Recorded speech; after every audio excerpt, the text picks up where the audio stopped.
მესამე დღეა გორში კომბინატის დასახლებაში მოსახლეობა სასმელი წყალი არ მიეწოდებათ. ადგილობრივები ამბობენ, რომ არაერთხელ მიმართეს შესაბამის სამსახურს, თუმცა უშედეგოდ. მათთვის კონკრეტული პასუხი არავის გაუწია, რა მიზეზით არ მიეწოდება მოსახლეობას წყალი. თემაზე ჩვენი ჟურნალისტი ოთომ ღებრიშვილი მუშაობდა, დეტალებს სწორედ ის კი ამბობთ. გაუკმართება მოდის შევარდნაძიდან.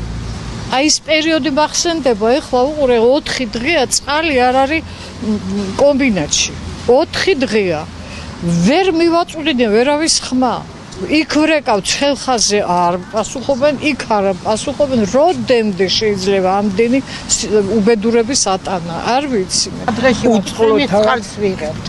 იმას უხარავლობთ, რომ ღმერთ ვეხვეწებ, რომ წვიმა მაინც მოვიდეს, რომ წყალი ავიღოთ. მაგრამ ვქნათ, აი რა გავაკეთო. რა პრობლემები შეგექმნათ წლისად? ძალიან ცუდი.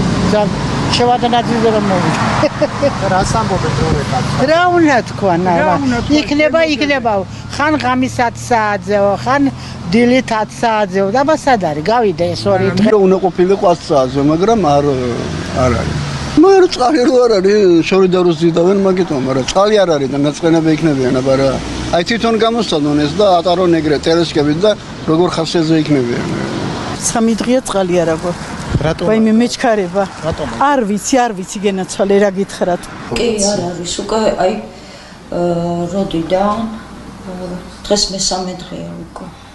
ჭურჭელი აღარ დაგვრჩა, ჭურჭელი დასარეცხი, მით უმეტეს ბავშვი ყავს და ასე შემდეგ, რა ვიცი, საპირფარეშოში პრობლემები. და დარეკეთ რა მიზეზით არ არის? მე პირადად არ დამირეკია და არ ვიცი. მოსახლეობა რას ამბობს, რატომ არ არისო? არ ვიცი. ანუ დღესაც არ მოვიდა წყალი. არ არის ჯერჯერობით. მე რომელი საათია და ესე. კომბინატ წყალი უკვე გუშინდან უკვე მიეწოდება. იმიტომ რომ ძალიან დიდი იყო რა ქვია ავარია ლიაფრის ნაპირზე მეწყერმა გამოიწვია მიწის ჩაშლა და მიცა რომ ჩაიშალა ჩვენი მილიც გადაეხა 4 მმ-იანი ფოლადის მილი. ამიტომ მისი აღდგენა მოხდა გუშინ ღამის 2:30-ზე და მაშინ მოხდა წყლის გაშვება. ეხლა უკვე მოსახლეობა ეტაპობრივად მიიღებს, ეტაპობრივად უკვე ივსება ეს ხაზი ივსება და ეტაპობრივად მიიღებს მოსახლეობა წყალს.